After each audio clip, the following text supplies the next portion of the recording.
You're listening to the Murder Speaks podcast, the show that spills the tea about true crime. Here's your host, Wendy Hinbest.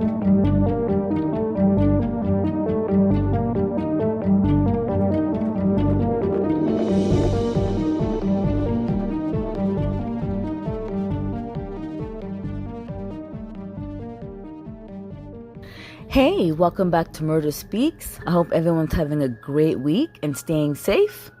So today's real crime story is about 17-year-old Aquilla Flood of East Orange, New Jersey. Aquilla attended East Orange Campus High School.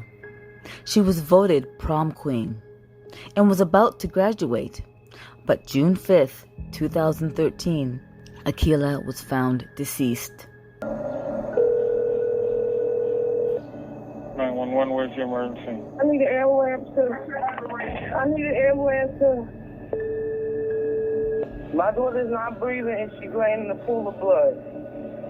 I don't know what happened. I just woke up. She's laying there like that. The ambulance is en route to your location. Ma'am? Please. Can you roll her on her back? You're not going to try CPR also? Sir, I need you to calm down. I have an ambulance en route. Police arrived on scene at 8:30 a.m. She was laying on her stomach on the bed, and she was shot in the back of the head. There was a hole in the wall close to her bed. There was no forced entry, and nothing was taken. An autopsy confirmed Aquilla's time of death was 1:30 a.m. She lived in an apartment with her mother and uncle, and her mother discovered her body. But her mother and uncle claimed they didn't hear any gunshots. The police questioned Aquilla's mother. You stayed around 9:30. Your daughter's in her room watching TV. You go into your room to go to sleep. I wake up her around 3 or 4 to use the bathroom. Okay, then what did you do? I went back to sleep. There was blood on her arm. So she went that blood on her. So then I saw the blood on her face. It looked like somebody had cut her. So that's when I started shaking her. Like, get up. Just get up, please. And then I noticed she was laying in blood. She tells police that around 9:30 p.m., she and her brother were watching TV before she went to bed. Then she got up around 3 or 4 in the morning to use the bathroom, and Aquilla's light was on and her brother was sleeping on the couch. So she went back to bed. Then around 7 a.m., she went to wake up Aquilla for school, and that's when she found Aquilla dead in her bed. Aquilla's mother's grandfather had just died, and she went to a psychiatrist and he prescribed her pills. The police were able to confirm that the pills she was taking can put you in a deep sleep where you can't hear anything. Aquilla's mother was eliminated as a suspect. The police start to focus on Aquilla's uncle.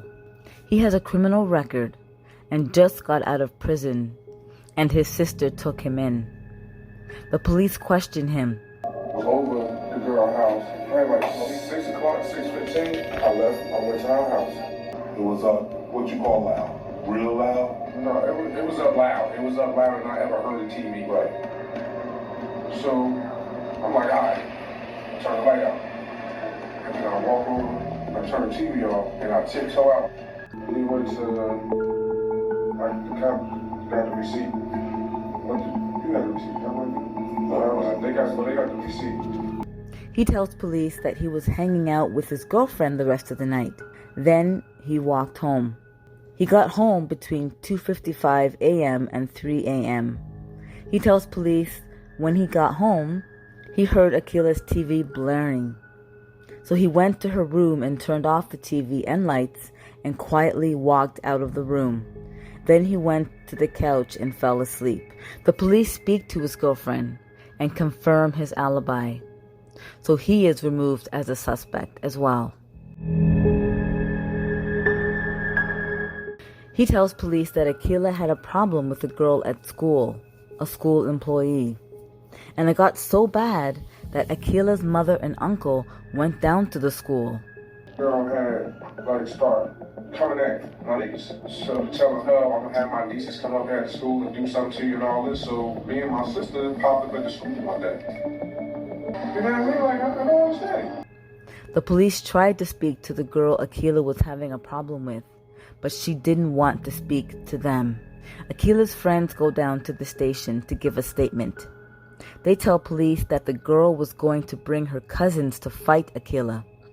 Apparently, Aquilla had a new boyfriend named Fresh, and they were dating for about a month when she died.